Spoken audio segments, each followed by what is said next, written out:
Hello and welcome from my brand new studio. It's only about a quarter finished and it's even smaller than the last one, but it means I can work from home and make videos wearing only a t-shirt. Maybe. So thank you for being patient with me during this moving process. I still managed to put out daily short videos somehow, but I feel like this year it's time to focus on the long form more. Don't you? Now, if you're new here, the tale I have for you today might not mean very much, but for the dedicated BEHS community, you're gonna bloody love this. Whether you're new or not, if you've not hit that subscribe button, please do so immediately, because I've got a ton of ace stuff coming up, I promise. I'm trying my best to keep all you fickle fuckers happy.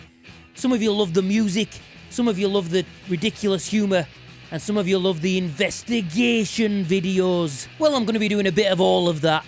And especially the upcoming investigation video is absolutely bloody mental.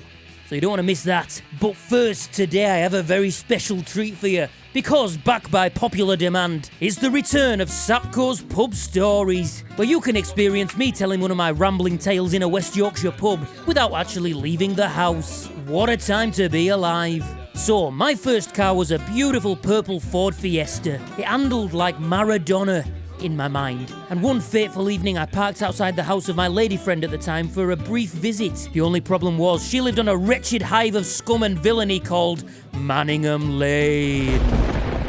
I left her house to find that my car tyres had been popped, windscreen wipers snapped off, and a large meat and 2 veg had been carved on the bonnet.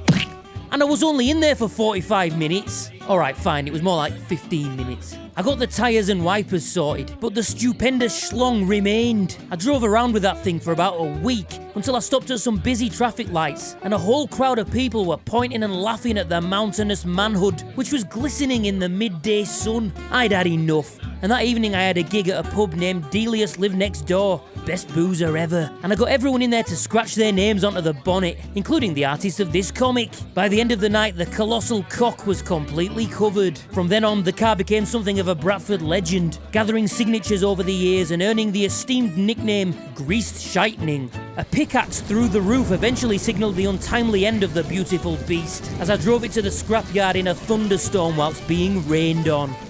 Sapko's Pub Stories. Hand-drawn by Hustler by Name, a real human artist. Bollocks to AI. And here is the real-life Greased Shitening. I'm not just making these tales up, you know. Anyway, so last week was NAMM, and I've been enjoying some of the crazy clips from the show. Yeah, bro.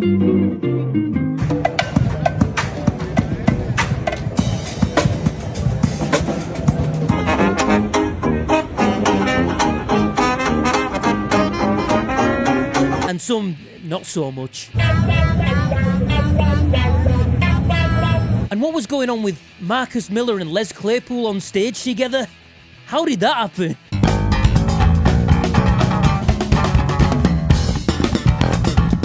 I got asked so many times if I was attending myself, and I had to keep saying, no, sorry, not this year, when the real answer was, no, and I probably never will.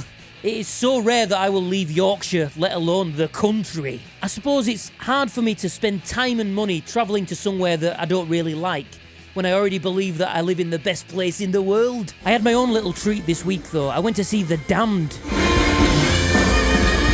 And the day after, Jar Wobble, who turns out is a fan of my channel, would you believe? And these were 2 bands and 2 bass players that inspire me massively. And none of that slappy-tappy crap either. Speaking of which, one person who was at NAMM was my arch-nemesis Charles Berthoud. Words cannot describe his bass playing, but numbers can, 2 out of 10.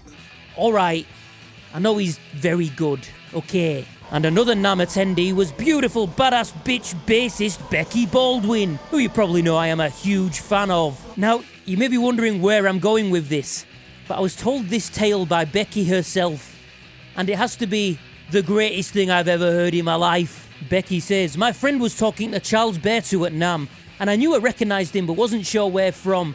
And then it clicked and I said to him, oh, are you that guy from the Danny Sapko videos? Imagine working your whole life to be known as one of the world's top musicians, only to be recognised by Becky Baldwin as a character from a Sapko video.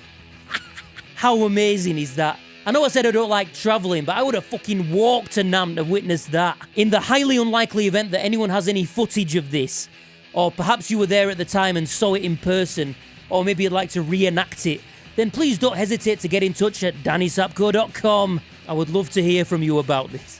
And that just kicks off what I'm sure is to be the wackiest year yet in the world of bass. Some big announcements coming up, some brand new merch, and definitely a few surprises. I hope you're looking forward to it. Choo choo, you bastards!